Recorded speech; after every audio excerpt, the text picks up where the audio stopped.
ಓಹೋ, ಏನೇ ಸುಜಾತ, PUCಲಿ 99% ತಗೊಂಡಂತೆ. ಹೌದು, ತಕೊಂಡೆ. ಹಗ್ಲು ರಾತ್ರಿ ಓದಿ. ಅಲ್ಲ ಕಡೆ ಸುಜಾತ, ರೈಲ್ ಕಂಡಿಡ್ದಿರೋರು ಹುಡುಗ್ರಯ್ಯ, ವಿಮಾನ ಕಂಡಿಡ್ದಿರೋರು ಹುಡುಗ್ರಯ್ಯ, ಬಲ್ಬ್ ಕಂಡಿಡ್ದಿರೋರು ಹುಡುಗ್ರಯ್ಯ. ನೀವು 99% ತಕೊಂಡು ಏನ್ ಮಾಡ್ತೀರಾ? ಪಾತ್ರೆ ತೊಳಿತೀವಿ. ನಮಗ್ ಹುಟ್ಟೋ ಮಕ್ಳು ಕುಂಡಿ ತೊಳಿತೀವಿ. ಕಾಲೇಜಿಗೆ ಲೇಟ್ ಆಯ್ತು.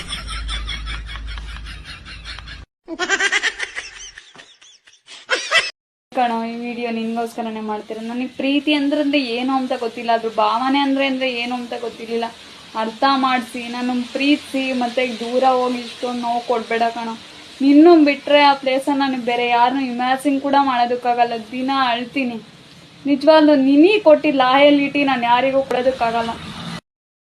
ಕಲ್ಲಂಗಡಿ ಪ್ಲಾಟ ಮಾಡಿ ಜನರ ಮನಸ್ಸ ಗೆದ್ದೇನ, ಇಷ್ಟ ದೊಡ್ಡ ಹೆಸರ ಮಾಡಕ್ಕ ಕಲ್ಲಂಗಡಿ ಕಾರಣ. ಬಂದ ನೋಡು ನನ್ನ ಕಲ್ಲಂಗಡಿನ, ಹೌದನ್ನುವಂಗ ಬೆಳೆಸೇನ. ನಿನ್ನ ಗಂಡ ತಿನ್ನಕ ಬಂದನ ನನ್ನ ಕಲ್ಲಂಗಡಿನ, ರುಚಿ ಆಯ್ತಂತ ಹೇಳಿ ಸೆಲ್ಫಿ ಹೊಡೆದಾನ. ಸೆಲ್ಫಿ ಹೊಡೆದಾನ ಹುಡುಗಿ, ನಿನ್ನ ಗಂಡ ಸೆಲ್ಫಿ ಹೊಡೆದಾನ. ನನ್ನ ಕಲ್ಲಂಗಡಿ ತಿಂದ ನಿನ್ನ ಗಂಡ ಸೆಲ್ಫಿ. ಕಸ ಮಾಡಿ ಗೆಳತಿ ತಿಪ್ಪಿ ತುಂಬೇನ, ಇಷ್ಟು ದೊಡ್ಡ ಹೆಸರ ಮಾಡಕ ತಿಪ್ಪಿನ ಕಾರಣ. ಬಂದ ನೋಡ ನನ್ನ ತಿಕ್ಕಿನ, ತಂದ ಕಟ್ಟಿನಿ ಜರ್ಸಿನ. ನಿನ್ನ ಗಗಳತನ ದುಡುದಷ್ಟ ನಮ್ಮ ಆಕಳ 2 ತಕ್ಷಣ ದುಡ್ತಾವ. ನನ್ನ ಗಂಡ ತಗೊಳಕ ಬಂದನ ಜರ್ಸಿ ಸೆಲ್ಫಿನ, ನೆನಪಾಗಿರಬೇಕಲ್ಲ ನಮ್ಮ ಜರ್ಸಿ ಆಕಳ ಹಾಲನ. ಕಾಮಿಡಿ ಸಾಹಿತ್ಯ ಹುಟ್ಟುತ್ತವ ಗೆಳತಿ, 1 ಮಿಲಿಯನ್ ವಿಡಿಯೋ ಓಡಾನ. ಉತ್ತರ ಕರ್ನಾಟಕದಾಗ ಬೆಳೆಸಿನಿ ತಿಪ್ಪಿಯ ಬ್ರ್ಯಾಂಡನ್ನ. ಪರಿಸ್ಥಿತಿಗೆ ತಲೆ ಬಾಗಿದ್ದೀನಿ ಹೊರತು ಬೇರೆ ಇನ್ನೇನು ಬಲ್ಲ. ಅವಮಾನ ಹೊಸ್ತಲ್ಲ, ಈ ಜೀವಕ್ಕೆ ಅನುಮಾನನ ಹೊಸ್ತಲ್ಲ. ಬಟ್ ಅದೇ ಅವಮಾನ ಅಸೂಯ ಅದೆಲ್ಲಾನು ಬಡ್ಡಿ ಸಮೇತ ವಾಪಸ್ ಕರ್ಮ ಕೊಡ್ತೈತೆ, ನಾನ್ ಕೊಡಲ್ಲ. ಈ ವಾಕ್ಯವನ್ನು ಯಾರು ಯಾರಿಗೆ ಯಾವಾಗ ಹೇಗೆ ಹೇಳಿದರು? ಸಮಯ ಸಂದರ್ಭಾನುಸಾರ ವಿವರಿಸಿ. ಬನ್ನಿ ನನ್ನ ಗೆಳೆಯರೇ, ಬನ್ನಿ ನನ್ನ ಗೆಳತಿಯರೇ, ಗೆಳೆಯರೇ ನನ್ನ ಗೆಳತಿಯರೇ, ಹೇ ಗೆಳೆಯರೇ ನನ್ನ ಗೆಳತಿಯರೇ.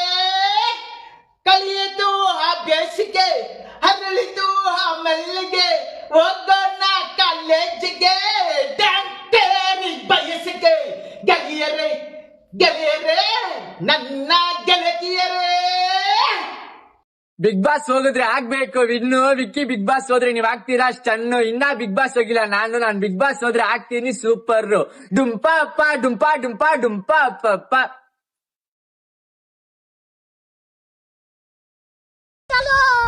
ಅಪ್ಪ ಹೆಂಗ್ ಮಾಡಿ ತೋರ್ಸು. रुको जरा.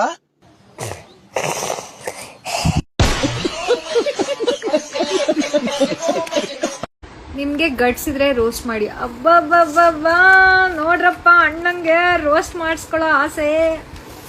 ಕಳ್ಳ, ಚಿಕ್ಕ ಕಳ್ಳ ನೀನು, ಕಳ್ಳ ಮಾಡ. ನಂಗೆ ಗಡ್ಸಿಲ್ಲ. ಗಟ್ಸ್ ಅಂದ್ರೆ ಏನು ಅದಿಲ್ಲ ನನಗೆ. Cute girl wants to have fun and chill and be cool. That's it. ಗಟ್ಸೇ ಇಲ್ಲ. ನಿನಗೆ ನೋಡ್ದ ಆಸೆ ಕ್ಯಾರೆಟ್ ಅಲ್ಲಿ ಮಾಡ್ತಾರೆ ಹಲ್ವಾ.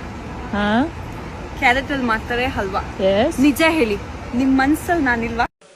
ನೀವು ಅವಾಗಲೇ ಒಂದು ಮಾತು ಹೇಳಿದ್ರಿ, ಇವರು ನನ್ನ ಯೂಟ್ಯೂಬ್ ನೋಡೋದ್ರಿಂದಾನೇ ನಂಗೆ ದುಡ್ಡು ಬರುತ್ತೆ, ಅವರೆಲ್ಲ ದಡ್ರು ಅಂತ. ಹಾಗಿದ್ರೆ ನಿಮ್ಮ ಅಭಿಮಾನಿಗಳೆಲ್ಲರೂ ದಡ್ರು ಅಂತ ಅಂದ್ರೆ ನಾನು ಅವ್ರನ್ನ ಅಭಿಮಾನಿಗಳನ್ನ ದಡ್ರು ಅಂತ ಎಲ್ಲೂ ಹೇಳಿಲ್ಲ.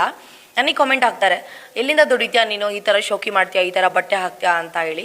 ನಾನು ಆ ದಡ್ಡ, ಈ ಕಮೆಂಟ್ ಹಾಕಿದ ದಡ್ಡನು ಗೊತ್ತಿಲ್ಲ, ಅವನು ಈ ವಿಡಿಯೋ ನೋಡ್ತಾ ಇರೋದ್ರಿಂದನೇ ನನಗೆ ಅಮೌಂಟ್ ಬರ್ತಾ ಇದೆ ಅಂತ ಹೇಳಿದ್ರು. ಸೀಸನ್ 13 ಇವಾಗ ಬರ್ತಾ ಇದೆ. ಏನಾದರೂ ಆಪರ್ಚುನಿಟಿ ಸಿಕ್ಕಿದ್ರೆ ಮತ್ತೆ ವಾಪಸ್ ಬಿಗ್ ಬಾಸ್ ಬರೋದಕ್ಕೆ ಇಷ್ಟ ಇದೆ ನಿಮಗೆ, ಹೇಗೆ ಅಂತ? ಸದ್ಯಕ್ಕೆ ಇಲ್ಲ ಸರ್, ಯಾಕೆ ಅದು ಒಂದ್ಸಲ ಹೋದ್ರಷ್ಟೇ ಚಂದ, ಪದೇ ಪದೇ ಹೋದರೆ ಚೆನ್ನಾಗಿರಲ್ಲ. ಸೊ ನೋಡೋಣ ಏನಾಗುತ್ತೆ. ಆಫರ್ ಬಂದಿಲ್ಲ, ಇನ್ನು ಬಂದರೆ.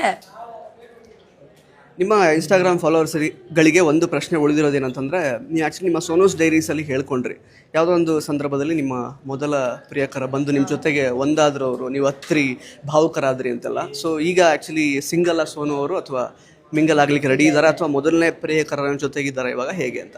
ಇಲ್ಲ ನನ್ನ ಬಾಯ್ ಫ್ರೆಂಡ್ ಈಗ ತೀರೋಗ್ಬಿಟ್ಟು ಏಪ್ರಿಲ್ 8 ತೀರೋಗಿದ್ದು. So I am single, I am not ready to mingle, I am always single. ನಾನು ಮಿಂಗಲ್ ಆಗಲ್ಲ. ಈ ಮದುವೆ ಅಂದರೆ ಕಾನ್ಸೆಪ್ಟ್ ಅಂದರೆ ನನಗೆ ತಲೆನೋವು ಬಂದ್ಬಿಡುತ್ತೆ. I don't know Y.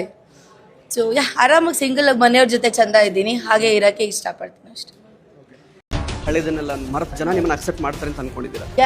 ಅಂತ ಅಣ್ಣವ್ರ ಬಗ್ಗೆನೇ ಒಂದು ಕಿಂಚಿತ್ತು ಅಯ್ಯೋ ಬಿಡು ಅಂತ ಹೇಳಲ್ವಾ. ಏನೇ ಒಳ್ಳೇದು ಮಾಡಿದ್ರು ಏನೇ ಕೆಟ್ಟದ್ದು ಮಾಡಿದ್ರು ಜನ ಮಾತಾಡ್ತಾರೆ. ಕೆಟ್ಟ ಇನ್ಸಿಡೆಂಟ್ ನಿಮ್ಮ ಒಂದು ರಿಲೇಶನ್ಶಿಪ್ ಸ್ಟೇಟಸ್ ಮೇಲೆ ತುಂಬಾ ಕೆಟ್ಟ ಪರಿಣಾಮ ಬೀರಿರೋದಂತೂ ತುಂಬಾ ಚೆನ್ನಾಗಿ ಕಾಣ್ತಾ ಇದೆ. ರಿಲೇಶನ್ಶಿಪ್ ಅಲ್ಲಿ ಈ ತರ ಮೋಸ ಮಾಡೋರಿಗೆ ಏನ್ ಹೇಳಕ್ ಇಷ್ಟಪಡ್ತೀರಾ? ಎಲ್ಲ ಕಳ್ಳನ ಮಕ್ಳು ಹುಡುಗರುಗಳು, ಇನ್ಕ್ಲೂಡಿಂಗ್ ಯು. ನಾನು ಆಕ್ಚುಲಿ ನಿಮ್ಮ ಬಗ್ಗೆ ಏನು ಹೇಳಿರಲಿಲ್ಲ, ಸೊ ನೋಡ್ಕೊಂಡು ಮಾತಾಡಿ. ಬಟ್ ಸ್ಟಿಲ್ ನೀವು ಈ ಥರದೊಂದು ಮಾತು ಹೇಳಿದ್ರಿ, ಬಿಕಾಸ್ ನಾನು ತುಂಬ ರೆಸ್ಪೆಕ್ಟ್ಫುಲ್ಲಿನೇ ಮಾತಾಡಿಸ್ತಾ ಇದ್ದೀನಿ. ಒಬ್ಬ ಮಾಧ್ಯಮಗಾರ ಒಂದು ಪ್ರಶ್ನೆಯನ್ನು ಕೇಳಿದಾಗ ಯಮನ ಆನ್ಸರ್ ಹೇಗಿತ್ತು ಅನ್ನೋದನ್ನ ನೀವು ವಿಡಿಯೋ ಮುಖಾಂತರ ನೋಡಿದ್ರಿ ಕೂಡ. ಬಟ್ ಒಂದ್ ಮಾತು ಹೇಳಕ್ ಇಷ್ಟಪಡ್ತೀನಿ, ಇಂಥವ್ರಿಗೆ ನಾವು ಕನ್ನಡದವರು ಬೆಳೆಸ್ಬಾರ್ದು ಅನ್ನೋದನ್ನ ಕಮೆಂಟ್ ಮಾಡಿ. ಯಮಂಗ್ 19 ವರ್ಷ ಇದ್ದಾಗ ಏನ್ ಬೇಕಾದ್ರೂ ಮಾತಾಡ್ತಾಳಂತೆ, ಬಟ್ ಈಗ ಬುದ್ಧಿ ಇದ್ದಾಗ ಹಿಂಗ್ ಮಾತಾಡ್ತಾಳಂತೆ.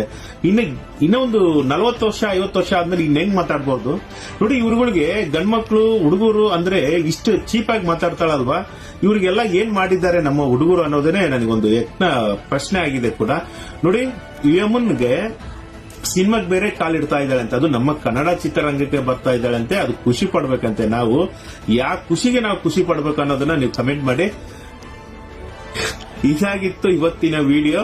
ನೋಡಿ, ಐಫೋನ್ ಯಾವ ಮಾಡೆಲ್ ಅಂತ ಕಮೆಂಟ್ ಮಾಡಿ ಪ್ಲೀಸ್ ಮರಿಬೇಡಿ. ಈ ವಿಡಿಯೋನ ಆದಷ್ಟು ಎಲ್ರಿಗೂ ಶೇರ್ ಮಾಡಿ. ಬಾಯ್. ಎಲ್ಲಾ ಹುಡುಗರು ಕಳ್ಳನ ಮಕ್ಕಳ. ನಾನೊಬ್ಳು ಕಚ್ಚಡ ಬಗ್ಗೆ ಮಾತಾಡಕ್ ಬಂದಿದ್ದೀನಿ. ಇವಳೆಂತ ಕಚ್ಚಡ ನಾಯಿ ಅಂತಂದ್ರೆ ನಾನ್ ನಿಜವಾಗ್ಲೂ ಹೇಳ್ತೀನಿ, ನೀವು 1000 ಮಾಡ್ಕೊಂಡ್ ಸಾಯಿ. ಆದ್ರೆ ನೀನ್ ಏನ್ ಇವಾಗ ಸ್ಟೇಟ್ಮೆಂಟ್ ಕೊಟ್ಟಿದ್ಯಲ್ಲ ಎಲ್ಲಾ ಹುಡುಗರು ಕಳ್ಳನ ಮಕ್ಕಳು ಅಂತ, ಅದಕ್ಕೆ ನೀನ್ ಸಾರಿ ಕೇಳಲೇಬೇಕು. ಅಂಡ್ ನಿನ್ನ ಪ್ರಕಾರ ನಿನಗೇನ್ ಜನ್ಮ ಕೊಟ್ಟಿದ್ದಾನಲ್ಲ ನಿಮ್ಮ ಅಪ್ಪನೂ ಗಂಡ್ಸೆ. ಸೊ ನಿಮ್ಮ ಅಪ್ಪ ಕಳ್ಳನ ಮಗ ಆಗಿರ್ಬೋದು. ಅಂಡ್ ನಿನ್ ಜೊತೆ ಯಾರಾದ್ರೂ ಅಣ್ಣ ತಮ್ಮ ಯಾರಂತಾದ್ರು ಇದ್ರೆ ಅವ್ರು ಕಳ್ಳನ ಮಕ್ಕಳಾಗಿರ್ಬೋದು. ಅಷ್ಟೇ ಯಾಕೆ, ನಿನ್ನಂತವ್ಳನ್ನ ಫಾಲೋ ಮಾಡ್ತಾರಲ್ಲ ಹುಡುಗರು, ಅವರು ಕಳ್ಳನ ಮಕ್ಕಳಾಗಿರ್ಬೋದು. ಆದ್ರೆ ನಾವ್ ಯಾರು ಅಲ್ಲ. ಇವ್ರೆಲ್ಲಾರನು ಬಿಟ್ಟು ಬೇರೆ ಎಲ್ಲಾರನು ಇನ್ಕ್ಲೂಡ್ ಮಾಡಿ ಮಾತಾಡೋ ಕಚ್ಚಡ ಮಾತು ನಿಂದು.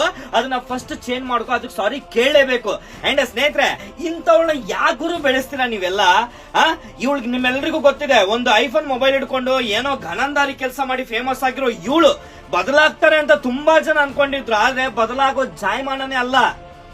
ಅಂಡ್ ಇವಳು ಇವಾಗ ಆಯ್ತಪ್ಪ ಏನೋ ಒಂದು ಇಂಡಸ್ಟ್ರಿ ಕಾಲಿಟ್ಟಿದ್ದಾಳೆ ಅದು ಇದಂತ ನಾನು ವಿಡಿಯೋಸ್ ನೋಡ್ತಾ ಇದ್ದೆ. ಸಡನ್ ಆಗಿ ವಿಡಿಯೋ ಬಂದು, ಪಾಪ ಅವನ ಆಂಕರ್ ಅದು ಅವ್ನು ತುಂಬಾ ಒಳ್ಳೆಯವನ್ ಅನ್ಸುತ್ತೆ. ಆ ಜಾಗದಲ್ಲಿ ಬೇರೆ ಯಾರಾದ್ರೂ ಇದ್ದಿದ್ರೆ ಆ ಮೈಕ್ ತಗೊಂಡು ಮಕಕ್ಕ 2 ಏಕ ಮಾಡಿರೋರು.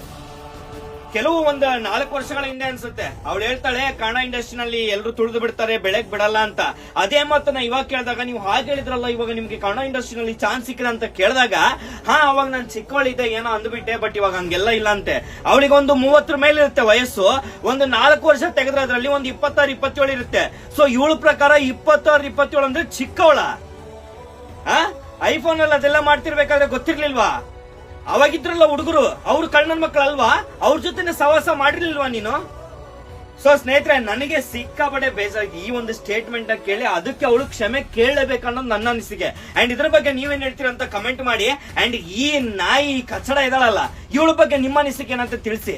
ಹೆಚ್ಚಿನ ಅಪ್ಡೇಟ್ಸ್ ಗಾಗಿ ಹಾಗೆ ಕನ್ಫರ್ಮೇಶನ್ ಗಾಗಿ ನಾನು ಲಾಸ್ಟ್ ಒಂದು ಮಾತು ಹೇಳೋದು ಮರ್ತೆ. ಇವಾಗ ಬಂದ್ಬಿಡ್ತಾಳೆ, ನಾನು ನನ್ನ ವಿಡಿಯೋ ಬಳಸ್ಕೊಂಡು ನನ್ನ ಬಗ್ಗೆ ಮಾತಾಡಿ ಫಾಲೋವರ್ಸ್ ವ್ಯೂಸ್ ಮಾಡ್ಕೋತಾರೆ ಅಂತ. ನಾಯಿ, ಆ ಅವಶ್ಯಕತೆನೇ ಇಲ್ಲ. ನೀನು ಎಲ್ಲಾ ಹುಡುಗರನ್ನ ಇನ್ಕ್ಲೂಡ್ ಮಾಡಿದ್ದಕ್ಕೆ ಇವಾಗ ಮಾತಾಡ್ತಾ ಇದೀನಿ. ಇಲ್ಲ ಅಂದ್ರೆ ಗೌಡ ಇಲ್ಲ, ನನ್ ಲಾವಡನ ಕರೆಕ್ಟ್ ಆಗಿ ಮಾತಾಡಲೇ. ಏನ್ ಅನ್ಕೊಬಿಟ್ಟಿದೀಯ ಹುಡುಗರ ಬಗ್ಗೆ? ಬಾಯಿ ಇದೆ ಅಂದ್ಬಿಟ್ಟು ಏನೇನೋ ಮಾತಾಡ್ತಿದೀಯಾ? ಅವ್ರ ಏನ್ ಕೇಳ್ತಿದಾರೆ? ಎಲ್ಲಾ ಹುಡುಗರು ಸರಿ ಇಲ್ಲ ಅಂತಂದ್ರೆ ನಾವು ಸರಿ ಇಲ್ಲ, ಯಾರು ಸರಿ ಇಲ್ಲ. ನಿಮ್ಮ ಅಪ್ಪನೂ ಸರಿ ಇಲ್ವಾ? ನಿಮ್ಮ ಅಪ್ಪ ಹುಡುಗನಲ್ವಾ? ಅವನು ಕಳ್ಳನ್ ಮಗನ? ಕಳ್ತನದಲ್ಲೇ ಉಡ್ಸ್ಬಿಟ್ಟ? ಇಲ್ಲ ಡೈರೆಕ್ಟ್ ಆಗಿ ಉಡ್ಸದ್ನ ಮದುವೆ ಆಗಿ ರಾಜರೋತ್ಸವಕ್ಕನೆ ಉಡ್ಸಿರೋದು? ಎಲ್ರು ಕಳ್ಳನ್ ಮಕ್ಳೇ ಅಂತಂದ್ರೆ ಹುಡುಗರೆಲ್ಲ ಕಳ್ಳನ್ ಮಕ್ಳಲ್ಲ. ಕರೆಕ್ಟ್ ಆಗಿ ಮಾತಾಡೋದ್ ಕಲಿ. ಯಾವುದೇ ಮಾತಾಡ್ಬೇಕಾದ್ರು ಬಾತ್ರದಲ್ಲಿಗೆ ಇರ್ಲಿ, ಲಾಸ್ಟ್ ವಾರ್ನಿಂಗಿಗೆ. ಟ್ಯಾಂಕ್ ಯು ಚಿನ್ನ. ಈ ಪ್ರೀತಿ, ಪ್ರೋತ್ಸಾಹ, ಬೆಂಬಲ ಹಿಂಗೆ ಇರ್ಲಿ ಚಿನ್ನ. ನಾ ಸಾಯೋವರೆಗೂ ಬರೆಯಲ್ಲ ಚಿನ್ನ. ಥ್ಯಾಂಕ್ ಯು ಚಿನ್ನ. Thank you.